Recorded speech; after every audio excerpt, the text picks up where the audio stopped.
Good evening everyone, তোমরা সবাই কেমন আছো? আমি অনুপমা আবার একটা অন্ধ্রপ্রদেশের সামরালু ফেস্টিভ্যালের নতুন একটা ব্লগ নিয়ে হাজির হয়েছি।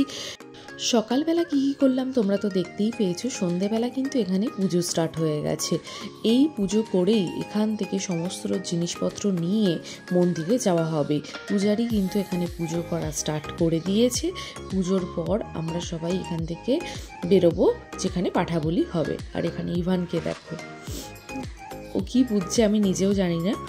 আর যাই হোক, এখানে কিন্তু সবটা এরকমভাবে কলা পাতার মধ্যে সব সাজিয়ে সাজিয়ে যত দেবতা আছে তাদেরকে প্রত্যেকের আলাদা আলাদা প্রসাদ ডিভাইডেড করা আছে।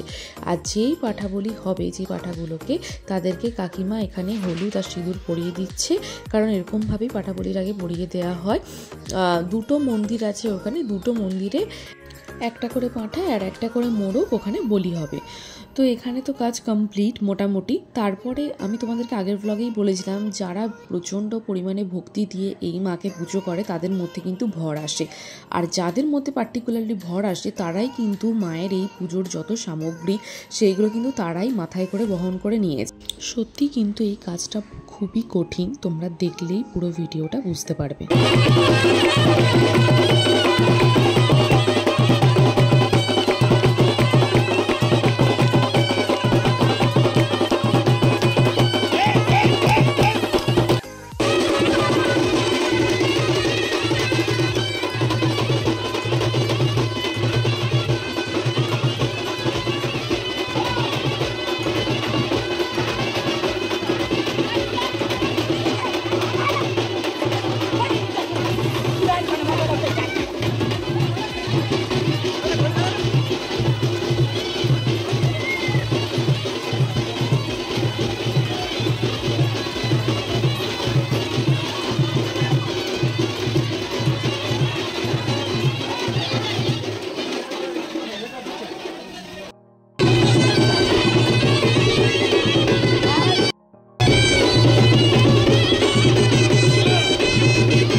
তোমরা তো দেখতেই পেলে কতটা ভক্তি দিয়ে পুজো করলে তারপরেই একটা মানুষের ওপর এরকম ভর আসে আর এইভাবে নাচতে পারে একটা মাথায় বড় ভারী কলসি নিয়ে।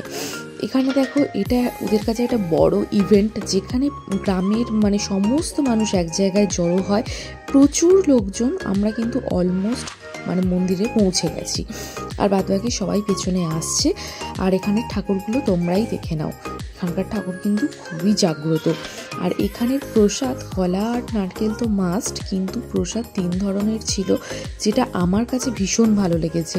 একটা চিনি আর চিড়ে মাখা, যেটা খুব সুন্দর ছিল। একটা ছিল গুড় দিয়ে তৈরি করা খিচুড়ি, যেটা মিষ্টি মিষ্টি ছিল।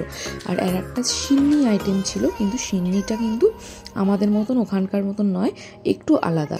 তো এখানে দেখো সবাই প্রণাম করে নিচ্ছে, আর এখানে কিন্তু পাঠাবলি হবে বলে সবাই প্রিপারেশনও নিচ্ছে, আর সবাই দাঁড়িয়েও গেছে দেখবে বলে। আর এটাকে দেখো, বিন্দাস আছে নিজের মতন। আর ইভানকে আমরা পাঠাবলিটা দেখাবো না, কারণ দেখানোটা উচিত নয়, এত ছোট তো। এখানে সবাই একটু একটু করে ভোগ দিয়ে দিচ্ছে।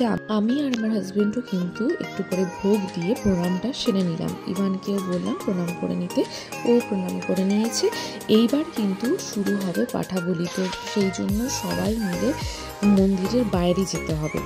বাইরে গিয়ে সমস্ত মেয়েদের কিন্তু শাড়ির আঁচল বা চুড়িদারের ওড়না পেতে মায়ের দিকে তাকিয়ে প্রণাম করতে হবে। পাঠাবলির সময় কিন্তু তাকালে হবে না। শুরু হয়ে গেছে পাঠাবলির প্রিপারেশন। তার আগে কিন্তু ওকে একটু প্রণামও করাতে হবে, যেটা করাচ্ছে। আমাদের এখানে কিন্তু পাঠাবলির সময় বলি কাঠে মাথা ঢুকিয়ে তারপর পাঠাবলি করা হয়, কিন্তু এদের সেটা করে না। এদের দেখলাম একটা অদ্ভুত সিস্টেমে বেঁধেছে, দিয়ে তারপরে পাঠাবলি হবে আর কি। আর এখানে সবাই কিন্তু বসে গেছে, কেউ তাকাতে পারবে না ওই দিকে। সবাইকে মন দিয়ে মাকেই শুধু ডাকতে হবে।